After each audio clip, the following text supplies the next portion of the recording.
Via kamal gwa same tema gwa mede yenangach. Queen re bani ki bani yuali. Name a ha o ho e ha h e ha i o ho hu ano mi chỉ còn quên điện ngay qua rồi mẹ chỉ cái trắng man mắt o mốc o cút ho tongue kill cat ha ta tit kir shit did pew pew did con coach tung gwasame mi con quick con let's say ko con này thế nó có đông de tung nào để cái này chân tên việc ngay nó nằm để quen để có con mồi check kak nằm này kak mi con ka anh chỉ con mình chỉ con anh chana đuổi gor gwasame okay chana can kede con gor kero can no nằm mat chết cái kan để con quy định đồ thế đa ra qua xem này thế hạt thế then cho con cái o chết cái mốc cho nên tuk chết tuk cút qua xem cái o cút để con đồ gor chết cái bút để con gor ba chết cái mà là con gor bút có different cái ta đàn đông đi để lấy cái bút để con ông nhà vô dope chale dope neme da lamu gwa ke ngachran ke tok nat ko deri gwar okay mo kon ko ho gwa same chi kon tong kon lel chanaman kol man gwarech kol neme bot mi chi bot so nam boder jilwa ko non mbo kon ke ngai de kon ngaje no gwa same chi kon kel gor chana kel gor kel raw ken okay bell shabel no ki shabel jen gore no de kono ka it ka cat you know chandor gor de kono gor gwada me it ka pet you know it ka de kono de no gor mede rollingo ko da okay chana kel gor ci kono kel okay kel no wewe me ba kon ka ha gwada me la ha chit ka ta de kon ka gor ka wewe me te riep to kokien de ga nyobo gor ka pin gwada mo to kon ke gwasame chit ka tet chit ka pek chit ka kei no awewa to kon ke kir ke mi jin gore kir okay na chandor gor leir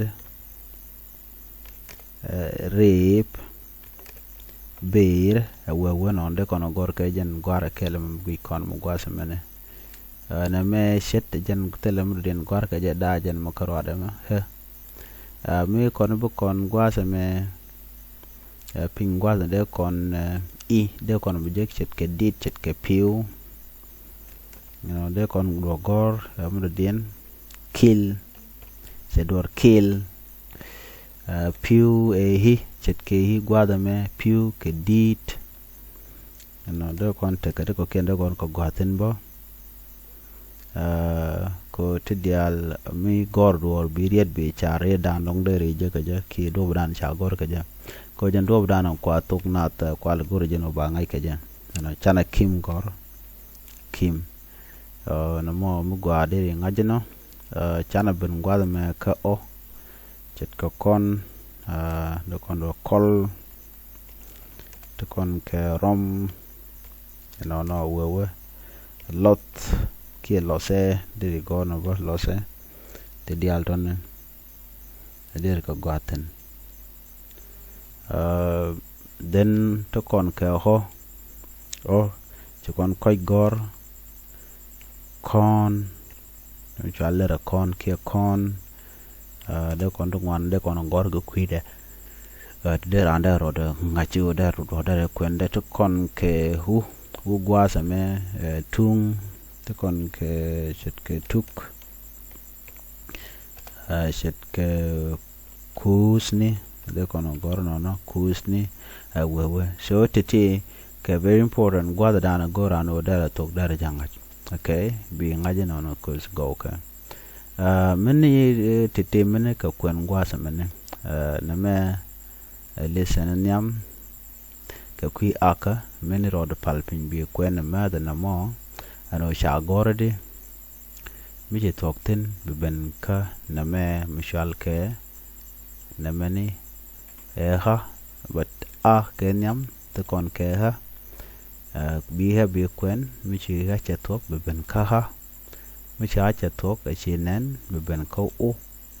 o mi chi nen chi karieto chi nen bi ben ka o mi chi nen bi ben ka ho o mi chi nen gwa samo bi gwich dob dan dong deri do deri kwen ka ja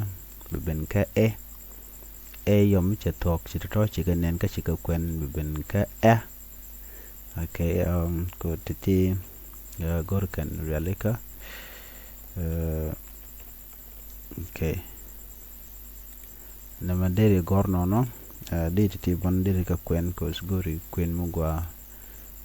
mende to de ka gwikeja okay na me na me do kon ben ka ha nyok gwa me bi dil ngaje no de ka kwen di kana toti di nen tone ko janta danan to ngon tege ja mi jira magor jela to go bitok bi ngach la ro pelepin bi taw bi ka kwen ka do danan cha gor ne ke mara di ne he to kon ke e gwada me to kon ke ha you know di nen no to kon ba ka chale e to kon ke i to kon ke o to kon ke ho nyok kon bana te ko dien mutual ke hu no kana ti bi jo goro bi practice bi lat ka bi video ko ken ba shek anytime lamni video mi di lamni ja goro no bi gwich goro bano jin bi subscribe ka bi nyone ko ken channel an ban je ka ngi dadien